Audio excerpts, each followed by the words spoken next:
కార్యక్రమమా? ఇంత మంచి కార్యక్రమాన్ని రూపొందించినటువంటి మాన్య ముఖ్యమంత్రి వర్యులు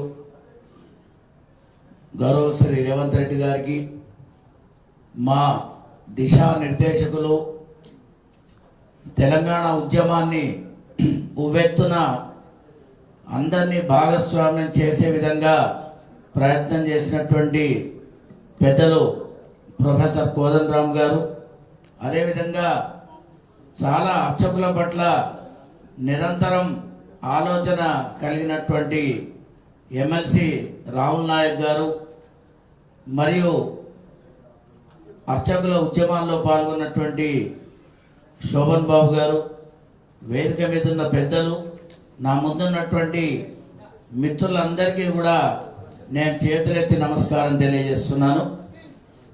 మొట్టమొదట తెలంగాణ ఉద్యమంలో భాగస్వామ్యం అనేది అర్చకులది పెద్ద ఎత్తున ఉన్నది.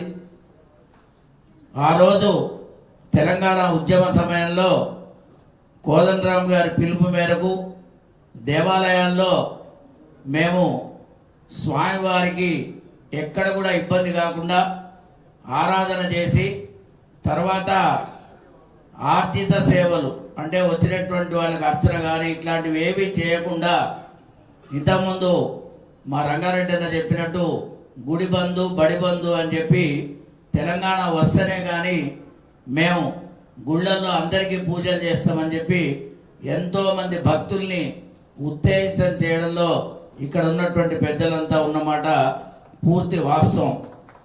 ఇక కేసుల విషయంలో మా రాముల్ నాయక్ అన్న చెప్పినట్టు పోలీస్ స్టేషన్ ఫోన్ వస్తేనే మాకు మొదలు భయం. అట్లాంటి పరిస్థితుల్లో కొన్నిసార్లు పోలీసు వాళ్ళు ఫోన్ చేస్తే అక్కడికి పోయి రాముల్ నాయక్ అన్న అట్లాంటి పెద్దలతో మాట్లాడితే, అరే వాళ్ళ అయ్యగాళ్ళ పోయి వదిలేయండి, వాళ్ళు ఏం చేస్తారు అని ఎన్నో చేతనైన కాడికి తప్పించుకుంటూ మేము జీవనం చేస్తూ ఉన్నాం.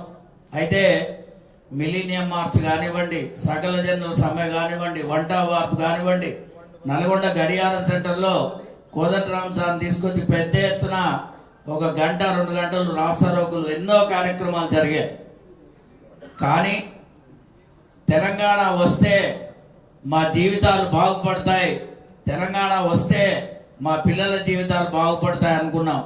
కానీ తెలంగాణ వచ్చి 10-12 సంవత్సరాలైనా కూడా మా జీవితాలు మాత్రం ఎక్కడ వేసిన గొంగడి అక్కడనే ఉంది.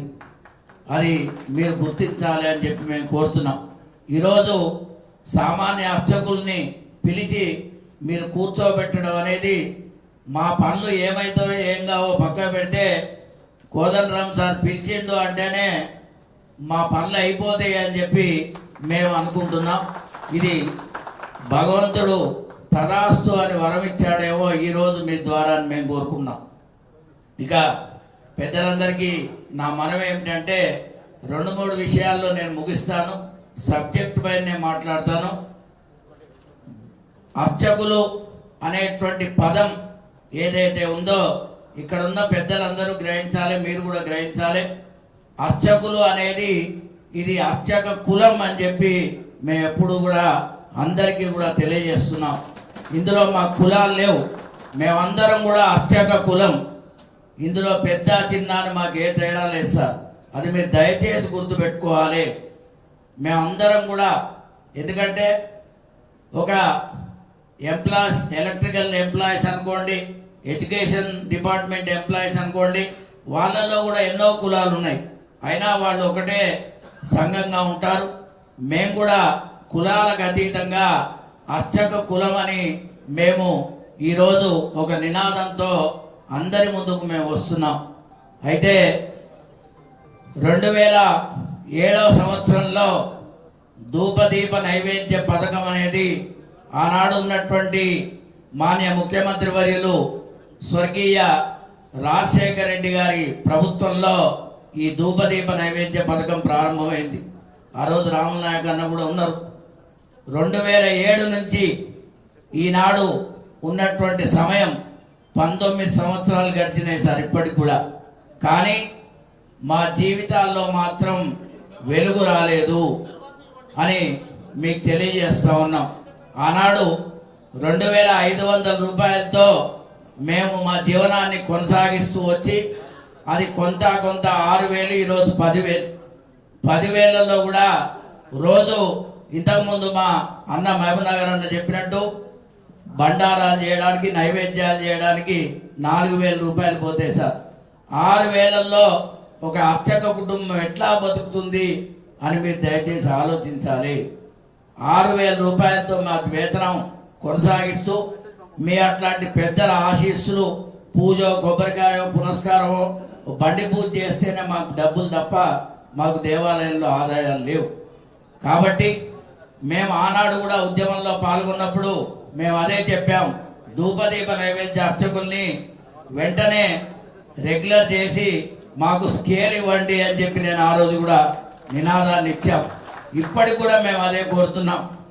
పెద్ద దేవాలయాల్లో అర్చకత్వమైనా, చిన్న దేవాలయాల్లో ఆరాధన అయినా ఒకటే సార్. ఎవరైనా దేవాలయానికి పూజ చేయాల్సిందే. సరే, మా దేవాలయంలో ఆదాయం లేదంటే అది మేము బాధ్యులం కాదు. ఎందుకంటే మా గ్రామాల్లో ఉన్న వాళ్ళందరూ కూడా పట్టణాలకు పోయినారు. పట్టణాల్లో దేవాలయాలు కలకలలాడుతున్నాయి, పల్లెల్లో దేవాలయాలు వెలవెలపోతున్నాయి. ఇప్పుడు ఉన్నటువంటి ఇక్కడ చాలా మంది ధూపదీప నైవేద్య అర్చకులు ఆ పల్లెటూర్లను పట్టుకొని ఎందుకున్నారు అంటే, భవిష్యత్తులో మాకు స్కేల్ అవుతుంది, మాకు సరి అయిన వేతనం వస్తుంది అని ఒకటే కారణంతో మేము పల్లెల్ని పట్టుకొని, గ్రామీణ ప్రాంతాలను పట్టుకొని ఉన్నాం. కాబట్టి మేము కూడా మీతో ఉద్యమంలో పాల్గొన్నాం. మాకు ప్రభుత్వానికి మీ ద్వారా వినతి చేయండి. ధూపదీప నైవేద్య అర్చకులకి వెంటనే రెగ్యులర్ అర్చకులకు ఎట్లయితే స్కేల్స్ ఇచ్చారో అట్లా మాకు కూడా స్కేల్ ఇచ్చి మా కుటుంబాలను ఆదుకోవాలని చెప్పి మీకు మనవి చేస్తా ఉన్నాం. ఇదే ఇంకో విధంగా రాములు సార్ చెప్పినట్టు మొన్న 191 రెగ్యులర్ పోస్టులు ఇచ్చారు. మేము కూడా రవీంద్ర వారికి పోయాం, చాలా సంతోషం. అయితే గత సంవత్సరంన్నర కింద, ఇప్పుడు వచ్చిన ప్రభుత్వంలో 1 సంవత్సరాల కింద ధూపదీప నైవేద్య అర్చకులకు నోటిఫికేషన్ ఇచ్చారు సెలక్షన్కి. దాదాపు 1,400 దేవాలయాలు సెలక్షన్ అయ్యాయి. అయితే కేవలం 270 మాత్రమే ఇచ్చారు.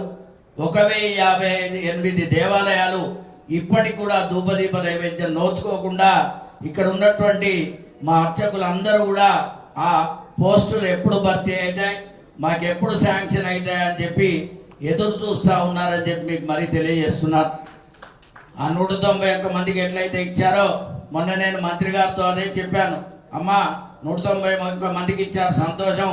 మరి మేము సంవత్సరం నుంచి 1,058 మంది ధూపదీప నైవేద్యాల శాంక్షన్ గురించి ఎలిజిబిలిటీ అయి ఉన్నాం సార్. మేము ఎలిజిబిలిటీ అయ్యి ఉండి ఎదురు చూస్తూ ఉన్నాం. ఇందులో అర్చకులు అందరూ ఉన్నారు సార్, బంజారాలు కావచ్చు, మేము కావచ్చు, ప్రతి ఒక్క అర్చకులు ఉన్నారు. కాబట్టి ఆ 1,058 పోస్టుల్ని వెంటనే ఇవ్వండి అని మేము విజ్ఞప్తి చేశాం. మీరు కూడా మాన్య ముఖ్యమంత్రి గారికి విజ్ఞప్తి చేయాలని చెప్పి వారికి నేను నా వినతి పత్రం కూడా పలుమార్లు ఇవ్వడం జరిగింది. ఇదంతా మా ధూపదీప నైవేద్య అర్చకుల కష్టాలు మేము ముందర పెడుతున్నాం. అందరూ మనవాళ్ళు కూడా చాలా మంది ఉన్నారు. ఇక మీరు ఉద్యమం చేశారు, మీకు ఏం కావాలని మీరు అడిగారు, చాలా సంతోషం. ఇప్పటిదాకా అడిగిన వాళ్ళే లేరు. అసలు మేము ఉద్యమంలో ఉన్నామా లేవా అని కూడా మాకు గుర్తు లేదు. ఈరోజు కోదండరామ్ సార్ పిలిస్తే మాకు గుర్తు వచ్చింది, అరే మేము ఉద్యమంలో ఉన్నాము అని. అవునా కాదా? ఈ కమిటీ పిలిస్తేనే కదా.